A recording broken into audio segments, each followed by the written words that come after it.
watching Fox Rochester. From the 13 Wham News Studios, this is Good Day Rochester. Welcome back.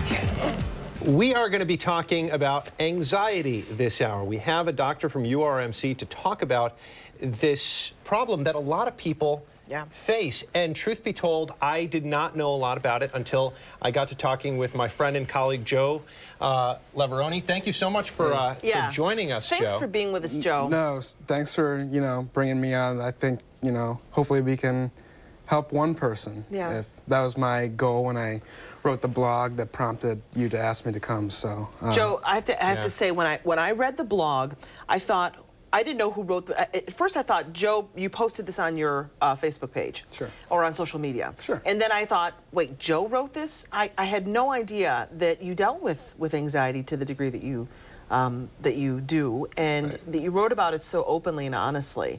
Can you tell people what you talked about, what you said? What I really wanted to hit on with that blog was you don't always know who's dealing with anxiety, and I think it's important for us to deal with it, to be more open about it. Don't blame your anxiety attack on something that it isn't. It's not the flu, it's not a cold, it's not a bad day, it's something biological that's happening in your body that you don't always have control of. So when I came out and wrote this in this blog, I really wanted people to be open about it, and I have had only great responses from the people I know, coworkers and friends, saying, hey, even I deal with this. Thank you for, so. When were you diagnosed with as having anxiety to this degree? Or was it a formal diagnosis? Yes, it was in high school, and throughout high school and college was when it peaked the most. What did it feel like? It's very physical for me, as well as mental. Sweats and kind of racing thoughts.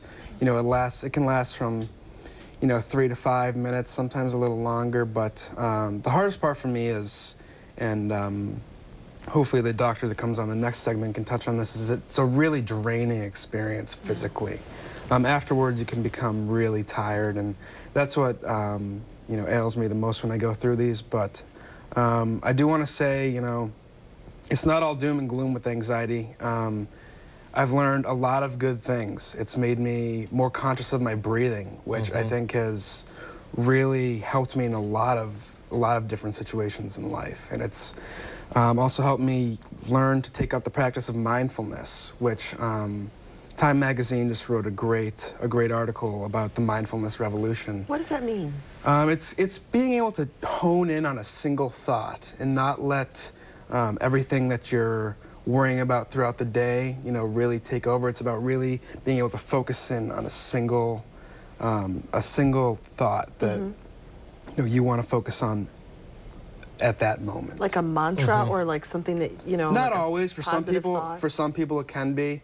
But it takes a lot of practice, and I'm nowhere near where I want to be for it. But it's one of the positives that's come out. You can't look at it as all rain. There's some sunshine. Yeah, but you feel like you're on the right path. What was great about your blog is you walk me through moment by moment what it feels like to have an anxiety attack. I don't know if that's the right word, but to basically go through this, and it made me feel so bad that there is perhaps a stigma out there about anxiety. Some people may just think like, oh, it's just a thing that you can get over by taking a few deep breaths, but it's actually a problem that people deal with. And what I like about you coming on and talking about it, takes a lot of courage, and I think it should encourage other people who have this to at least consider the option about coming out and talking about it with your friends and your family, so they understand it better and they don't think it's just, oh, well, he has high anxiety, and they just toss it away. Or just relax. You should just, just breathe. You'll be fine. You'll take relax. A walk. Yeah. Yeah, exactly. Yeah, right. No, but I mean, has anyone ever said that to you? Yeah.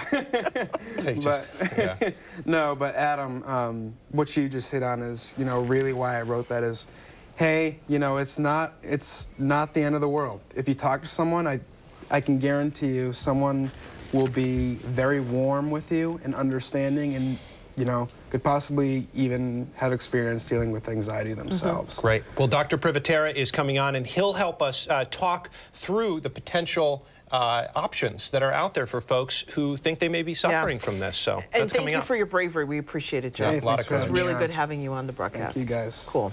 All right, we'll be right back after this.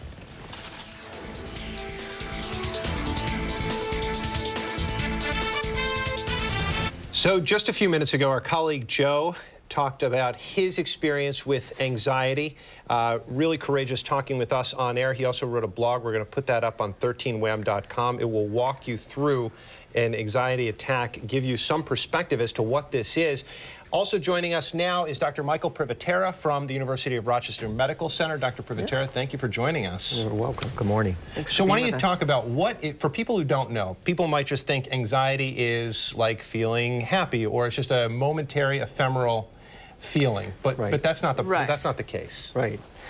Anxiety is a fairly common emotion for all of us, you know, but there's normal anxiety, then there's pathological anxiety. So pathological anxiety would be when it persists. We all could have a panic attack, but if they start clustering, they keep happening. Some people have them several times a week. In the middle of the night, it wakes them up.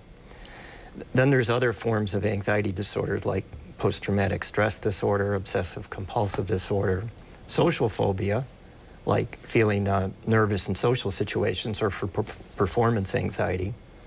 And then simple phobias, like you're afraid of going on the airplane, or so there's all kinds of different types of anxiety disorders.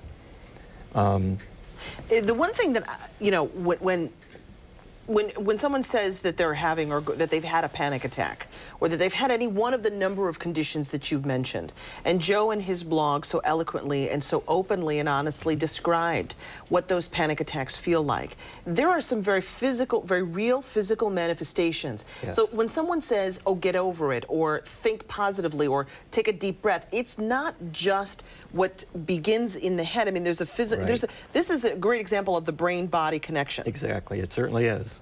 Because there's a brain source for this anxiety.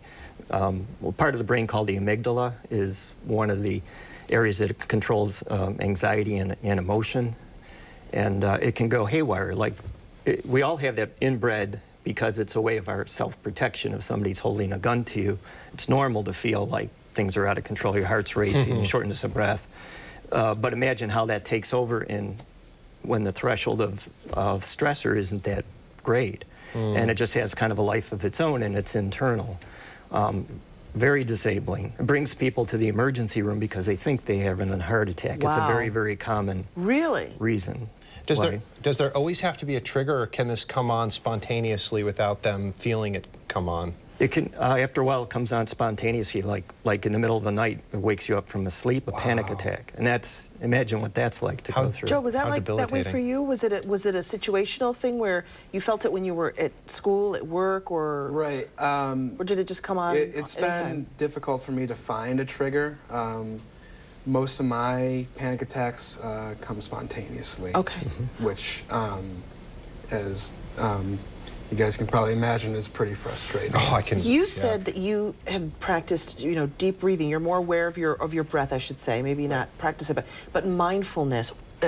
Doctor, is that one of the treatments? I mean, what are the treatments for these panic attacks? And is what Joe said has really helped him, mindfulness, is that one of the things you would prescribe for your patients? Definitely it is, because mindfulness will bring down the overall anxiety that you have and get you better centered and a little more immune to the stressors going on around you. And it's been thought of to be helpful in many job situations, and certainly in the health field it's big to try to use mindfulness. But sometimes it may not be enough, which then you need other types of psychotherapy and medications. Psychotherapy, a way of trying to decrease the anxiety, but then medications that might help block them from occurring. Because you think of the physiology of somebody's heart racing and sweating and shortness of breath.